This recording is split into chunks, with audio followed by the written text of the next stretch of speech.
Oli mesin tiba-tiba berkurang dan area magnet penuh rembesan. Hati-hati.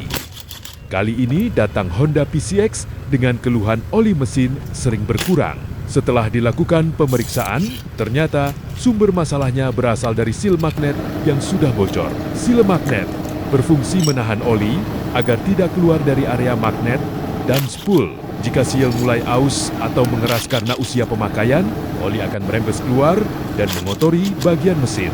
Kalau dibiarkan terlalu lama, volume oli bisa berkurang drastis sehingga pelumasan mesin tidak maksimal. Akibatnya, komponen mesin menjadi cepat aus dan berisiko mengalami kerusakan yang lebih serius. Solusinya adalah mengganti sil magnet dengan yang baru dan memastikan pemasangannya presisi agar tidak terjadi kebocoran kembali.